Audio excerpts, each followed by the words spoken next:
Welcome to House of Champions. The sun is shining here today in Europe, and I'm sure it's shining in the US or wherever you are in the world. I hope it is as well.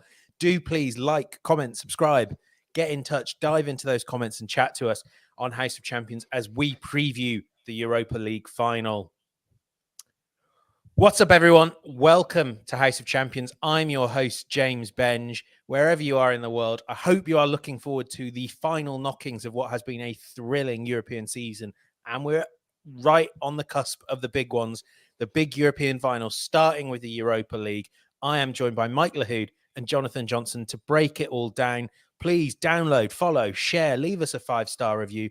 Keep in touch. Tell your friends about House of Champions. We love bringing you the best action across Europe and beyond. And we will be going long after this season finishes. And God, Mike Lahoud, it has felt like a long one, hasn't it? But the end is in sight. Yeah, I mean, we came off doing the World Cup coverage, went right into the festive season in English football, came out of the new year to pick up with the rest of Europe, and now we're being rewarded with finals across the continent, and it starts with the Europa League final. JJ, I mean, you have got to be looking at this final. I mean, obviously, no, not this final. You should be so lucky. But European finals thinking, oh, Aston Villa and one of them. That's not happened since before you were born, is it? It hasn't, but who knows what the future might hold now. Unai Emery's got us over the line. Conference League, here we come. And who knows, maybe we might even get Asensio trotting around on the Villa Park pitch next season. It's all getting pretty exciting. The season's only a couple of days done. And suddenly, Villa fans are on cloud nine with all of this speculation. Old, expensive, not necessarily what they need. It's good to see Aston Villa are sticking to their usual plans in the transfer market. We could talk about that for days on end, but let's talk about the big one, the best competition there is or ever will be, the Europa League. I hope you're hearing the strains of the anthem in your head as we talk through this. I don't know, producer Des, maybe you could put it on at the sort of lowest level at 3 decibels under, and maybe when Mike Lahoud is soaring in his analysis, the Hancock theme tune will soar with him. We have the Europa League final, Sevilla against Roma, pure Europa League heritage, Jose Mourinho on one corner, the ultimate Europa League team. I mean, I'm firmly of the view that this competition needs to be renamed Unai Emery Presents the Sevilla Experience. That is the appropriate title for this competition that Sevilla have won more than any other club, having not won it, I think, until the mid-2000s. Someone correct me if I'm wrong there. If they do it, it's 7 of the last 18, I think. That's incredible. That's incredible. Before we go any further, I'll just give you a little bit of the team news update, and then I'm going to get the guys to talk you through how we've ended up here. But the big stuff is on the AS Roma front. 2 key players who back in training and looking like they might be involved again. Leonardo Spinazzola, fantastic left back. We saw him set Europe alight at Euro 2020. And of course, Paulo Dybala. They're back in training. And I think that may be the last we hear for a while. Jose Mourinho has got his squad in lockdown. We're going to hear nothing from them. He has this immaculate record in European finals that he's looking to protect and extend. I would also point out that if he does win, he will, for a few days at least, be ahead of Pep Guardiola in terms of European trophies won. We are going to talk about Roma. We're going to hear from Tammy Abraham about Roma as well. But first of all, Mike Lahoud, talk us through how Sevilla have got here, because 3 managers fighting against relegation in La Liga. If ever there was a year where they would, I mean, they didn't even start in the Europa League. If ever there was a year where they wouldn't end up in the Europa League final, it was this one. So, of course, they are in the Europa League final. When the season started, I mean, Jolan Lopetegui, who's currently the Wolves manager, was in charge, couldn't get it done. They looked a stale project. Too many old heads, a lot of experience in this Sevilla side. They've lost a lot of players over the last couple seasons since they last won this tournament. And they come into this season starting uber slow. They get knocked down to the Europa League. And what wasn't happening in their league form ends up happening through the Europa League. And you see that time and time again in different European leagues, where Europe can be the spark to give you life that you can maybe use as a trampoline, where it flips around, where now your league form is what's propelling you to get it done in Europe. This isn't going to be the sexiest Sevilla side that's outscoring teams left and right. They are a unified front, and they've really picked it up in the knockout stages. I think of players like Eric Lamela, who, James, you'll be familiar with for a certain Tottenham Hotspur side, now plying his trade in southern Spain and looking very good. Yusuf El Nasiri, Moroccan hero from the World Cup, doing it in the knockout stages. I mean, they are really getting hot at the right time. I mean, they didn't just do it in the knockout stages, did they, Mike? They did it against your beloved Manchester United. Yeah, coming back to knock them out. I think you've been dancing around this topic. Yeah, no, of course I'm not going to talk about it. We gave them the game. David De Gea, the David De Gea conspiracy. Look at the teams that they've beaten along the way. I think they beat Fenerbahce, they beat United, they beat Juventus, and now they have a chance to play against AS Roma for an unprecedented title. It would be their 7th title if they win this, and just puts them in elite company with European clubs. Question for you guys, and we'll probably get to this. No, come on, I James. see what you're trying to do here. You're trying to change the topic. So I'm going to ask you again, Mike. When Manchester United were 2-0 up inside 21 minutes at Old Trafford, could you ever have imagined you'd end up losing 5-2 on aggregate in one of the most humiliating European exits Manchester United have had in the last 3 years, I guess? It's quite a lot of them. I thought we were talking about Sevilla, not United, but now that we're going to put United in them. Okay. Well, it's a hit on that. Absolutely not. I did not see the game going on its head. I think the game that tilted towards Sevilla's side, and we've seen it time and time again through the knockout stages, they rely on their bench. Players come off the bench and change games for them. And Erik ten Hag got it absolutely wrong. 2-0 is the most dangerous lead. And in that first leg, if you keep your players on the pitch much longer, then maybe you get out of there 2-0 and you give yourself a much healthier chance. Sevilla have been very good at home. I think that's what both teams have in their back pocket. They've been very, very good at home. They've won all their home matches in the knockout round to get to this final. And they're excellent man managers of throughout the 90 minutes, or even if it has to get to extra time. Yeah, I mean, I think the thing that's really curious when you chart how both teams have made their way to the final is, that both did lose sort of en route as well. You had Sevilla winning one of their games against PSV, losing the other one. They also lost against Fenerbahce as well. But it's, for me, when I look at this Roma route now, switching it to the Italians, you got them starting off in the worst possible form, losing to Red Bull Salzburg, because let's not forget both teams started off, in the latter stages of the Europa League. They started off in the knockout round because obviously Sevilla dropped down from the Champions League. Roma only finished second in their group behind Real Betis.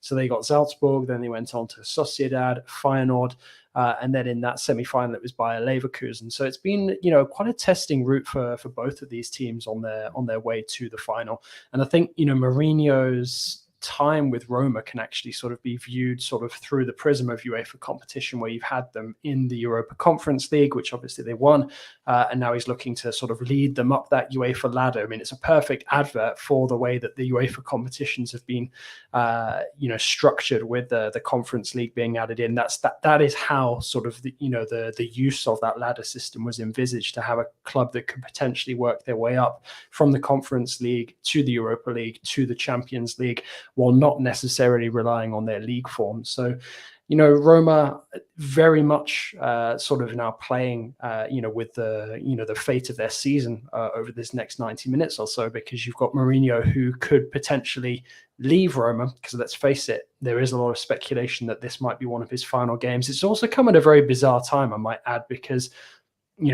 Roma will play this final, which is normally the final game of a season, but then they've also got to go back into Serie A action as well. I do believe that the worst case scenario for them in terms of a league finish is a Conference League position. But if they win this one, obviously, they'll be in the Champions League next season. So that would be a phenomenal legacy for Mourinho to leave.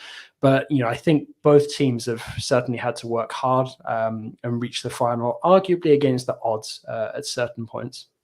I certainly agree with you that it was against the odds. And if we look at that, and you highlighted it there, JJ, this has been a hellacious path to the final for Roma. And the way in which they have navigated it is pure Mourinho. I mean, running through the round of 16, Real Sociedad, first leg, 2-0 win at home, fighting. Go to San Sebastian, draw 0-0. Slight upset. We all know that Feyenoord, who are super motivated, obviously, by their defeat in the Conference League, they thought they got a bit of payback on Mourinho with a 1-0 win in the first leg, and he responded probably for the only time in the latter stages of this competition by sending out a team that absolutely destroyed the opposition, 4-1 winners. And then, I mean, to me, I watched the first leg in particular of the Leverkusen tie, and I spent a long time on this podcast and elsewhere talking up the attacking riches that Leverkusen had, and I maintain I was right in that regard. But this was pure, undiluted, magnificent Mourinho as they just scored that goal in the second half, held the back door under lock and key, didn't really give Leverkusen much of a chance, and drove the opposition mad. I mean, Mike, I don't want to go too much into Mourinho or the game. We're going to talk about, maybe the key matchups in the second half, but what do you think this run through tough teams at a higher, let's be frank, a higher level than the Conference League, what has it done for Mourinho's standing within the game? I think it's elevated it that much more. There was question marks when he came into Roma. Everyone knows his pedigree, what he's done. He's gone just about everywhere and won. And I think he would have had a great chance to win at Tottenham Hotspur had he had the chance to get that final experience in England. But he's galvanized a city. He's galvanized one half of Rome to believe again. This is Roma side that hasn't tasted success in really almost decades since what? Was it Spalletti the last time they had a successful run, Coppa Italia, and under the likes of Francesco? And even then, that was a team that didn't win a lot of trophies. Yeah. I mean, if you're talking Serie A, you're going all the way back to Capello at the turn of the century. Yeah, and immediately what he did, and I think it's why Italy suits him so well, he captures the hearts of the fans. He's a showman. And when he captures the hearts of the fans, then he captures the hearts of the players. And this season, he knew if he was going to compete at this extra level, this isn't the Conference League, this is Europa League, you have to get an extra star. And he brought in Paulo Dybala. Dybala, he's been talismanic. He hasn't even started most of the games in this knockout round through injury, through fatigue, but he believes in this plan, and he's getting the most out of the Argentine playmaker when this team needs him most. JJ, obviously, the first European final, the one thing that all these finals have in common is the presence of an Italian team. Roma in the Europa League, Fiorentina in the Conference League against West Ham, and then, of course, Inter Milan, Mike Lahoud's Inter Milan, I believe we have to refer to them as, in the Champions League final. Out of those three, which do you see taking home a trophy? And is this telling us anything about Italian football? Is it just a coincidence, or is Serie A on the comeback trail? I mean, I think they're all good questions. I mean, if I had to put my money on one team to come away with the title, I think it has to be Roma. I know that's quite risky given who they're up against in Sevilla and sort of that proprietary status they enjoy over the Europa League. But I really find it difficult to see Fiorentina beating West Ham or Inter beating City. I think I'd probably go for Fiorentina before I go for Inter, but I don't want to risk incurring the wrath of Mike Lahoud. But no, I mean, in terms of having an Italian club in each final, obviously it's fantastic for Serie A, which you can tune into on Paramount Plus every weekend. Good plugging. But it's thank you, and I want to say that it's sort of the beginning of a comeback on the biggest stage. Only time will tell if that's the correct opinion or not. But I do believe that it has done a lot of good for the Italian game. And it's something to try and build with, moving forward. It now sort of gives them daylight between themselves and some of the other leagues that have started to sort of creep up a bit further behind in terms of the coefficients. I do think that, with some investment into, the right players, some of those teams could be competitive moving forward as well. Whether or not we'll see again another year where you've got an Italian team in each final, I think that comes around extremely rarely. So, make the most of it while it's here. But, an Italian team making one or maybe two of the finals in the next couple of years, I wouldn't completely rule it out. Interesting comment from Rocco Sage. Serie A cannot compete financially, but the quality of the football definitely returning to old glory. I agree with the second half of that. I think there might be an upturn in financial prowess for Serie A, given the money at stake. If some of these teams are in the final win, the Premier League is the cash cow at the end of the day. You obviously have PSG, but what has really been the biggest part of the renaissance, as I've said time and time again, that we're seeing this year is the investment from foreign players and really the scouting. I mean, look at a club like Napoli. Some of the players that they recruited to come in was not on many people's radar. Kvaratskhelia. If you would have told me Kvaratskhelia would be one of the best players in Serie A this season, I would have said you're absolutely crazy. Victor Osimhen. And we're just talking about one club. But I look at Milan, players like Rafa Leao. I look at Inter as well, a bit more experienced heads. And they've done well to retain talent in this pool of teams. And if you ask me about those three finals, James, I know that I've said the craziest thing. I'm sticking by it. Obviously, Roma, I agree with you, JJ, that Roma do have the best chance. I'm going Inter still at number 2, man. You guys are going to call me crazy. You're laughing. You are crazy. Face. I know, man. This isn't even coffee. That's why I'm drinking it. Inter at 2, and I go Fiorentina 3. I don't really know how to follow that, so I'm going to let our viewers do so instead. Rocco says, Serie A cannot compete financially, as you said there. I mean, but the quality of their football definitely returning to old glory. I would maybe question that. You know, I don't particularly enjoy watching Serie A whenever it's on Paramount Plus. I can be wrong there, but they're good comment as well. Italian clubs have been to 28 European finals. Only Spanish teams have gotten to more. But I think I probably fall down on the side of what Matt Osman's saying. One-off Italian teams won't be in the top 2 finals next season. Let's be clear. Always the joy of Serie A, the one thing that actually does make it incredibly invigorating to follow, maybe even if the games aren't as high quality as the Premier League, as the best of La Liga, is that you go into any season, especially in this post-Juventus era, not really knowing who's going to win the title. I don't think you can say that for any of the other top 4 European leagues. Obviously, Real Madrid and Barcelona, you take your pick in La Liga, but in Serie A, there's 6 winners, potential winners every season, maybe at the very least. We've seen the emergence of clubs like Atalanta.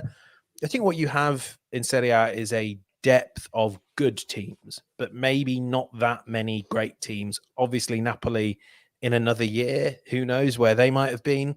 I think there will always be Italian teams that are there or thereabouts. We'll have them in the quarterfinals, and sometimes the draws will break really favorably, like they did for Inter Milan in the Champions League this season.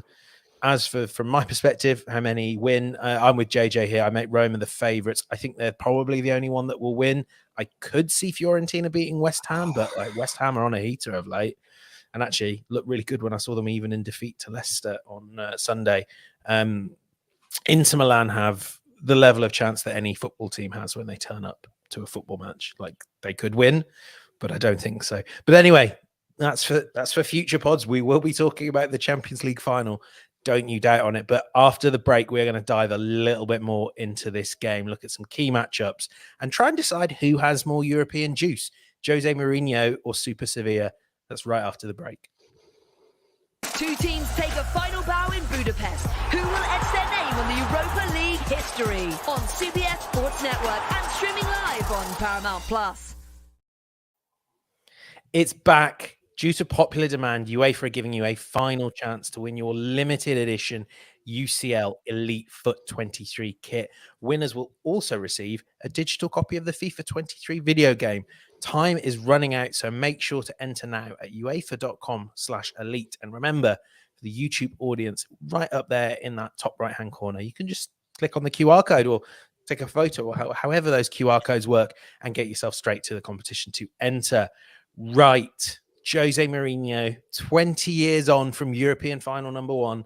It's number 6, Jonathan Johnson. I'll run through those for you and our listeners to remind you where we got to. 2002, 2003, breaking Scottish hearts, beating Celtic 3-2 with Porto in the UEFA Cup. A year later, he goes and does the magical run to the Champions League final, winning it with Porto. Probably the last great shock Champions League winners, 3-0 against Monaco. 6 years later, he's back in that final with Inter Milan, beats Bayern Munich 2-0. 2016-17, Mike Lahoud. What happened in 2016-17? European glory. Mourinho strikes again with Manchester United, 2-0 against Ajax. And then to become the first manager to win the treble of the Champions League, the Europa League, and the big one, the Conference League, that 1-0 victory over Feyenoord last season. JJ, when we go through those games, anything that particularly strikes you about why it might be that Mourinho has this phenomenal 100% record in European finals? I mean, when you look at them, not that many are too high scoring. Certainly, there's a major emphasis on defense when you look at the fact that there have been 4 clean sheets for his team. I mean, I think we all can sort of cast our minds back to, some of those finals, some of the pivotal moments. But it seems like, in that very first final, Porto beating Celtic, Mourinho really learned that the key to all of this, the secret, was, absolutely locking down that defense. And it's like you said, sort of on Roma's route, to this final. They've shown some fantastic rearguard performances, and that at the end of the day is the crux of Mourinho's success, because if your team doesn't concede, then you have a better chance of winning, as long as you can do it at the other end. Only thing that I would say is that, this Roma side seemed less prolific than some of the teams he's coached in the past. That Porto side certainly had more goals in it, Inter and United as well. You feel like if Roma are to do this against Sevilla, it's going to be more similar to the victory that they had in the Europa Conference League last season, by a goal, quite tense at times, very tight. I certainly can't see them, running out, 3-0 winners like they did against Monaco back in 2003-04. But no, it's not necessarily going to be one for the neutrals, but. I'd be lying if we said that we were tuning in. But I'd be lying if I said that we were tuning in only for the football that's going to be played on the pitch, because Mourinho himself is going to be a spectacle during this game. 90 minutes or however long the game turns out to be, it's going to be phenomenal entertainment. I think what I see when I look at those finals, one thing that Mourinho has been able to do, yes, pragmatism through the knockout stages. And a lot of those teams, maybe the Inter side, were the exception. They did have to be pragmatic against Barcelona in the second leg of that treble run with Inter. But he has the ability to unlock some of his most gifted players in finals who may have been struggling up until that point. And I think of what he did last year with Zaniolo. Zaniolo had injury problems, but he delivered in the finals because set pieces are a major factor in those finals. When you look at his teams, he has a set piece marksman and a playmaker. Pellegrini, he will be a key player as we talk about key matchups, which we'll get into shortly. He is one player I'm keeping an eye on. Obviously, what he does with Paulo Dybala. Roma have match winners in their side. They have no problem making it ugly and sitting in a low block. Sevilla, they are not a first half team in this competition. They are very much a second half team. So if Roma can get that early goal, it favors Mourinho and his tactics in this final. I'd like to take you guys all back to the halcyon days of 2006. We're going to hear from Tammy Abraham very shortly. But before then, the halcyon days of 2006, Franz Ferdinand are topping the charts, probably only on one side of the Atlantic. It's a battle in the Premier League between Chelsea and Manchester United for supremacy. And a young midfielder called Michael Lahoud is tearing it up. I think you just landed on the 2005 All-ACC freshman team, which I'm sure you know what that means. I don't. The glory days of college football for Mike Lahoud and the start of an unimaginable dynasty, as in Eindhoven in the Netherlands, Sevilla are crushing Middlesbrough 4-0 in the 2006. I can't remember if it was UEFA Cup or Europa League back then. Whichever it was the start of something pretty special. The next year, they Espanyol. Then you have a little bit of a break. I've got this on the Wikipedia page, so if I miss one. 2014, a win over Benfica. Dnipro in the following year were beaten 3-2. 3-1 over Liverpool. That was Unai Emery's treble. Hold on. Dnipro's victory, though, was under Juan de Ramos, right? Was he not in charge of Sevilla for some of those early victories? Right. Fact checker. I think Unai Emery's got the treble a bit later, maybe. Anyway, yeah. This is hard to keep up with. 2020, Inter Milan. I remember we were all, a lot of us were in the CBS Sports family back then. I mean, there are some great giant killings in there. Mike, where does beating Roma rank alongside them? And I mean, in terms of the difficulty of this game for Sevilla, it would be another notch in the club's belt. I think especially because they're going up against the finals talisman in Jose Mourinho. Fabrizio Romano said it best when we had him on maybe like last week or the week before, where Sevilla have a team, but Roma have Jose Mourinho. And for Sevilla, fact check for you guys and little trivia. If Sevilla win this title, it'd be their 7th. Only 5 other European clubs have more major European trophies. Can you guess who those clubs are? Real Madrid. Real being the obvious one. I'd imagine Milan? Yeah, one of the Milan teams, at least. Okay. Is it not in Liverpool? Mm-hmm. Bayern? Yes. One more. Come on, lads. This isn't good radio if we don't, or good podcast if we don't fill the sound. Right. I mean, it's got Juventus. Do you want me to give you a hint on the country? Give us a country, yeah. All right, Spain. Oh, it must be Barcelona? Ding, ding, ding, ding, ding, ding, ding. Bank holiday refreshed for James Benched. I wouldn't have thought that Barcelona had won that many. You know, before we move on, I just wanted to throw something in. Now, I think I maybe overplayed it in my preview piece for this, but I basically pitched it as sort of the unstoppable force meeting the immovable object, because Jose Mourinho has never lost a continental final that he's played in, but Sevilla have never been runners-up when they've made the final of this competition. Now, obviously, Mourinho himself will win his 6th European title if he gets Roma over the line here. Sevilla aiming for that 7th. But for me, it's I think there's a little more on the line for Sevilla, because when you look at the league table, they're at the mercy of other results on the final day if they manage to scrape into Europe, which would be a fantastic achievement for Mendilibar, who will be coaching in his first European final. But equally, like I said before, you've got the sort of history factor that's on Mourinho's side, and how he would relish sort of having the spotlight on him once again, and the fact that it's kind of put him back in vogue despite having, you know, sort of damaged his reputation. I'm not going to say beyond all repair, but very heavily stained his reputation towards the end in the Premier League with that awful spell with Tottenham. This has really sort of rehabilitated that. And for me, I find it just a fascinating matchup, because somebody at the end of the day is going to have their history spoiled. And I think it's fascinating as well that Mourinho, who we maybe would think is past his prime, past his due date as a manager, and those are the questions that followed him at United and at Tottenham. He's really connected with this Roma squad, and we're going to hear from Tammy Abraham now as well, who will say the same thing and has gone on to amazing things since making the move to link up with Mourinho in the Eternal City. So here's Tammy Abraham talking about Jose Mourinho. He's the type of guy that, you know, knows how to really get under you. I think he will never tell you how well you're doing. You know, he will always try to push you to your max. And for me, I've always needed that. You know, I could be having the best game of my career, and he'll tell me I'm still not doing enough. So I think for us, this is the kind of person we needed, you know, to really drive us and push us to the limit. Mike, 8 goals for Tammy Abraham this season. Not quite as amazing a record as he had in his first, when it was 17 in 37 Serie A games.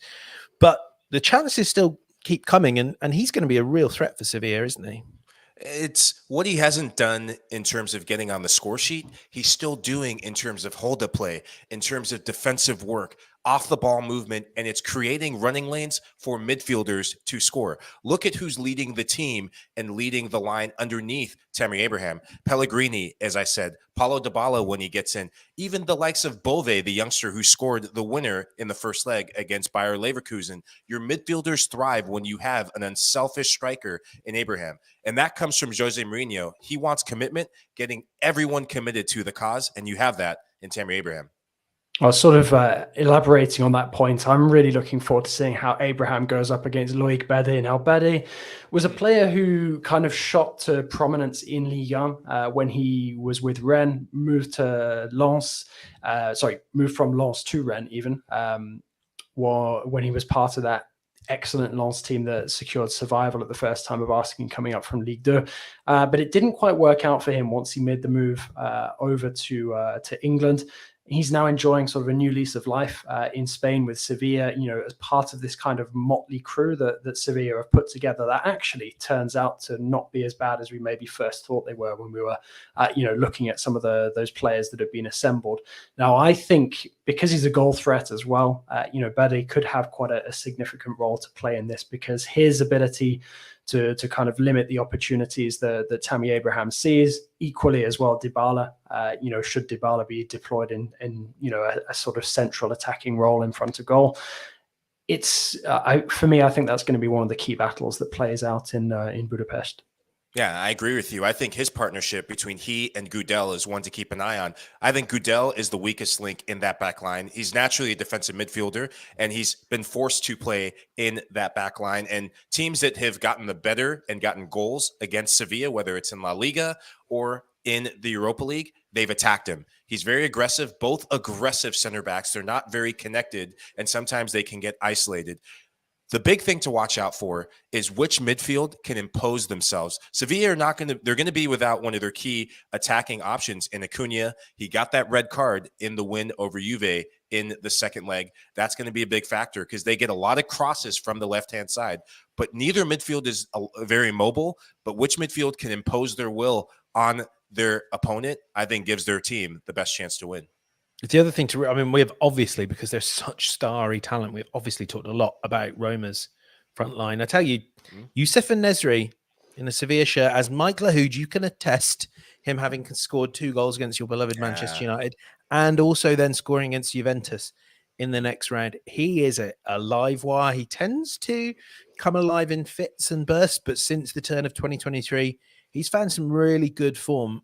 Having said that, the reason why, and we're going to come on to do the predictions, the reason why I just shade towards Roma is when you kind of look at the underlying metrics, best defense in terms of expected goals allowed in Serie A this season. Can they just keep En-Nesyri, keep an eye on him? He is the sort of player that really pounces on the mistakes of opponents, and Jose Mourinho teams are quite good at not making those mistakes. That's kind of where I'm going to be really watching out for. But time has come to nail our colours to the mast, to make our picks. Who is going to win the Europa League final to keep their 100% record in finals going? Mike Lahoud, is it AS Roma, who, by the way, only won one of their 3 European finals before that was Mourinho magic sprinkled over them?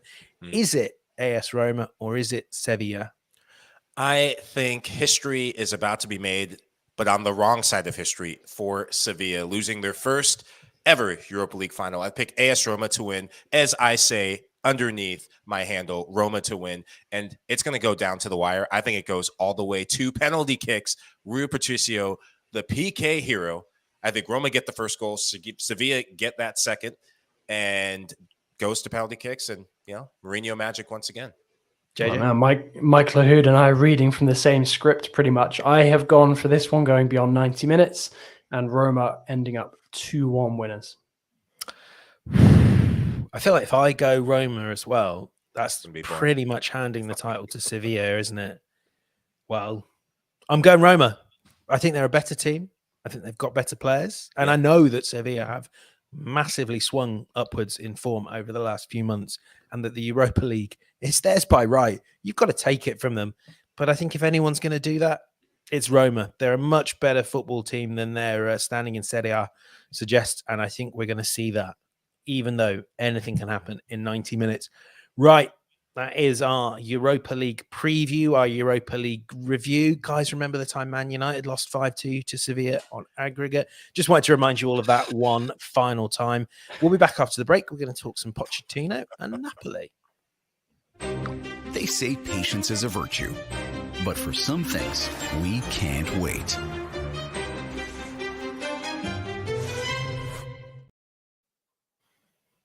Super Bowl, eh? Not long to go. Whole season between now and then, though. Mauricio Pochettino is the new Chelsea manager. At long last, that was announced yesterday, Bank Holiday Monday here in the UK. Good time to sneak out some bad news. Is it bad news for Chelsea, Jonathan Johnson, or is it bad news for Mauricio Pochettino? Or is it good news for everyone? I'm not going to say necessarily it's good news for everyone. It's a great appointment for Chelsea, especially considering that they're out of European competition. It's a risky move from Pochettino, given that his legacy now depends upon how he does at Stamford Bridge. Let's face it, his time with PSG was not a success.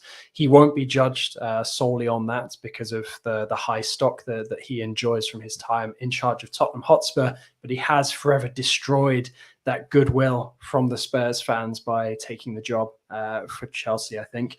And it is a risk because at the end of the day, I know that there's changes afoot at Chelsea. You know, Bowley's going to be taking a step back and, you know, sort of the more football specific minds are going to be sort of taking over, day-to-day control of the club. But, you know, there's a lot of work to be done. Obviously, no European football next season. That is probably actually a good thing, for Pochettino in terms of sort of, getting down to, taking the squad back to basics, because it is a hugely bloated squad. And to be honest, when you bear in mind that they've got Nkunku coming in, we know that they're pushing hard for Ugarte at the moment in midfield.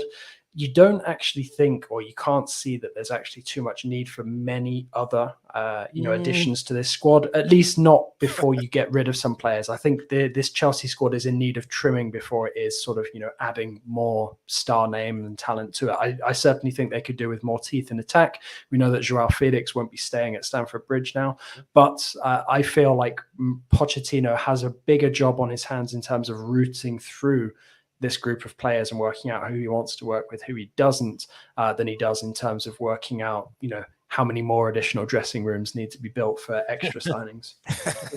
It's so funny because Stamford Bridge is like one of the most cramped grounds in England. So in COVID times, they had to shrink the press room to make way for the bigger dressing rooms. Oh, that would have been disastrous for the buffet, though. Oh, God, it's an absolute disgrace. But you just think, God, if they actually tried to fit all their squad in the dressing room next season, there would be no press room. We'd just have to huddle outside. Some great comments coming in from our excellent listeners and viewers. Ed, 2-year deal shows how Chelsea have been badly burned by the Potter debacle. Very true, and a very good point made by Ed. As Chelsea have been handing out these lifetime contracts, it seems, to some of their expensive young footballers, just 2 years from Mauricio Pochettino, does reflect a little bit of caution, and one wonders how much they are a little bit nervous about the years to come. Vic says it's good news.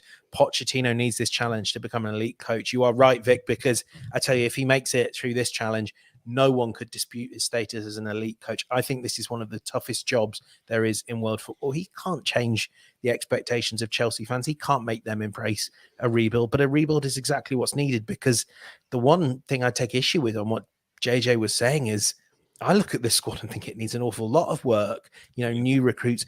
This is a team that hasn't had a good talismanic striker since Diego Costa went AWOL under Antonio Conte. Neither of those goalkeepers, to me, are anywhere near the standard of a top 4 goalkeeper, no matter how much has been spent on them. I'd like to see them get better. If I'm a Chelsea supporter, if I'm on the Chelsea board, I'd like to see them get a better defensive partner for Thiago Silva and the player to eventually replace Thiago Silva. JJ mentioned Ugarte. That's a reminder that midfield needs a bit of youth. Mason Mount, he's going to need replacing. And then you're getting rid of an awful lot of players. I mean, the one I would point out is just look at that logjam on the left flank. Let's assume Pulisic goes. Let's assume Aubameyang goes. You still have Mikhailo Mudryk. You still have Callum Hudson-Odoi. You still have Raheem Sterling. You still have maybe Kai Havertz. Oh, and you're getting Christoph Nkunku. Our producer Des has said in our question there, can Poch get them back into the top 4? Can Poch get them back in the top half, Mike Lahoud? I think in the top half. I think it's going to be very dependent on if they get a striker and if they can get rid of Kai Havertz. This is a player that, a couple of years ago, scored the game-winning goal under Thomas Tuchel in the Champions League final, but has been on borrowed time. I think if they trim the fat on some of these players that you've named, their biggest transfer policy to be getting a number 9. In the Premier League, if you do not have a number 9 that gets you goals in tough games against the top 6 or 7 teams, you will not be able to compete. Look at some of the teams that are in that position. They found ways to compete and stay competitive, but you have to score goals. You can't draw your way to a top 4 or top 5 finish in the Premier League. And just to say on that regard, I believe Chelsea went this season without any player making double figures in goals. The first time that's happened in, I think, over 40 years. And considering the number of games they were playing, including Champions League, that is an impressive achievement. Right, one final bit of managerial coming, in this case, going to discuss. Luciano Spalletti has left Napoli just to take a little break. What I believe Gary Neville might refer to as a maxi retirement. He does love his mini retirements, doesn't he? Which seem to involve the weekend. Mike, you know, I mean, you've kind of gone through not a managerial career, but a playing career. You must have surely on occasions have wanted to take some time out just to reflect and enjoy things. Is it surprising that more people don't follow Spalletti's approach and Pep Guardiola's approach and just give themselves time to think and enjoy life? I think so. When you look at what Spalletti has done, miracle season for Napoli, historical season for them, I think that there's a strategic move in this because you're going to get jobs galore coming your way. And I just wonder if it's time to take a breather before he decides what he's going to do next. When you have a job like you did with Napoli, there's going to be so much pressure to do it again, to defend the title. Can you take that extra step in the Champions League? And this squad is going to get picked apart left and right this summer. If not this summer, then the following summer. I think Spalletti is wise. I think more managers should do this because it helps you give a refreshed perspective on what your next goal and challenge is going to be.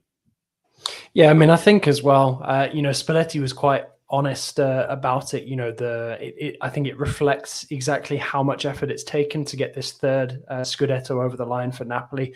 It's been a very labor-intensive couple of years for him in Naples, and that drains you massively. And realistically, we were talking earlier about sort of Italian clubs' chances of going far in Europe again next season.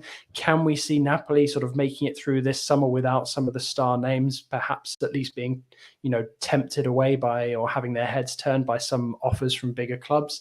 United. It's difficult. And, for me to imagine Napoli sort of having as good a chance next season as they did, this one just ending to go and make it all the way to a Champions League final, I struggle to see it. So I think I can understand where Spalletti's coming from, because realistically, sort of now you're entering this phase with Napoli as Italian champions. You almost need somebody who can potentially come in and maybe lead that next sort of at least sort of 2 to 4 year period, where you try and sustain, being Italian champions, try to become that dominant force like Juve have been before, like Inter have been, like Milan as well.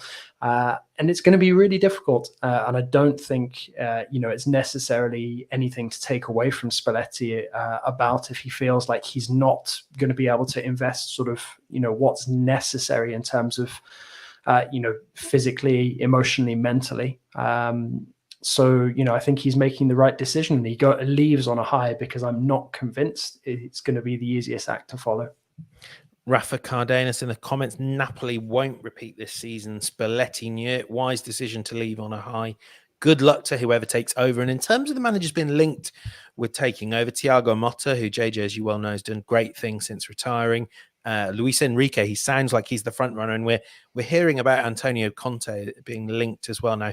If ever there's a manager who has given the impression he could just really do with a little bit of a break, not taking things quite so seriously, enjoy some Prosecco, Antonio. That's what I would say. Don't be diving feet first into trying to follow Luciano Spalletti. I'm fascinated as to where, and this might be maybe the question we leave it on. I'm fascinated as to where Spalletti might land next. He's had one spell outside Italy with Zenit St. Petersburg, 5 years, 5 pretty successful years when Zenit were one of the richest clubs in all Europe. Beyond that, he's achieved great things at Roma, even if that didn't always translate to titles. His team with the false nine of Francesco Totti was one of the most intriguing in their era in Italy and in Europe. And now he's the same with this Napoli team that we've all fallen in love with here on House of Champions and beyond. JJ first, and then Mike. What should Spalletti? Where would you like to see Spalletti land next, and which Premier League club exactly is it? I mean, I am curious to see where Spalletti goes next, because he's almost done the tour of the big Italian clubs possible for him to go to. So you do wonder if maybe there is another sort of unexpected destination that could come for him next. I do believe that he intends to take a year out based on the comments he gave on Monday, which is quite interesting. I think as well, De Laurentiis has hinted that despite the fact that discussions took place with Luis Enrique, it sounds like Enrique would prefer a Premier League move. Also, one other thing to add on that, the last time Conte followed Spalletti, he did end Inter's wait for a Serie A title. So maybe there is a little bit of logic to Conte following in Spalletti's footsteps, because it's something that they've done before. But in terms of Spalletti, I don't think that he'll be rushed. I don't think he'll be short of suitors. I think there'll be a number of clubs who really fancy him. But as much as I would love to imagine him in the Premier League, I'm not sure I could see it. I think he might be tempted to go somewhere a bit further afield. I wouldn't necessarily say that he's one of the big names that would be tempted by Saudi Arabia, despite the fact I'm sure that there would be some very lucrative offers proposed to him. It's a curious one. I mean, Russia, obviously that option is completely off the table, these days, and there's no sort of equivalent, posting to that. But then again, you look at what De Zerbi has managed to do, sort of treading a similar kind of Eastern Europe and then, coming to the Premier League route. Maybe that is something that Spalletti would look at and consider. When I look at Spalletti, and we've talked about the circuit that he's done in Italy, there's two clubs that remain, and there's two clubs to keep an eye on. AC Milan, young team. Pioli's done amazing with them. Pressure on Pioli now to get that team back to the Scudetto title and get that team over the hump in the Champions League. And I just wonder, should something happen with Pioli, if Spalletti, the timing of it, if his phone doesn't ring off, and the melee that is Juventus, there will be major overhaul in Turin over the next year or two. I wonder, once the tides settle, if that's a club that he doesn't get poached by. So those are my two teams to keep an eye on. I've got two fun ones, one of which I am stealing from Rafa Cardenas, although I will insist I'd thought of it before. But first of all, club level, let's assume he does take the full year out and enjoys it. I mean, I don't think Barcelona at the moment would be in any rush to get rid of Xavi, but I would love to see Spalletti with something like the Barcelona team we expect to have in the coming years. I think he could play really interesting football that fits the Barcelona model. But the other one, and kudos Rafa, I thought this was the obvious answer, the correct answer as well. Come 2024, Roberto Mancini will may well have feel like his time at the Azzurri is up. I would love to see Luciano Spalletti take the helm there. That would be fantastic. We wish him the best, and we wish all of you the best, and we're very grateful to you all for joining us here on House of Champions. Europa League final coming up tomorrow night. I can hardly wait. Thank you so much for listening, and please do take a minute to leave us a rating and review on your favorite podcast platform. We're on Apple Podcasts, Spotify, Stitcher, anywhere you listen to your podcast, we're there. We're also available on video on YouTube. Do please subscribe to us there. Mike Lahoud, Jonathan Johnson, thanks so much for joining me. And we will be back later in the week to talk all things transfers, Europa League final, Champions League final. There's so much to talk about on House of Champions. We'll see you very soon. Bye-bye.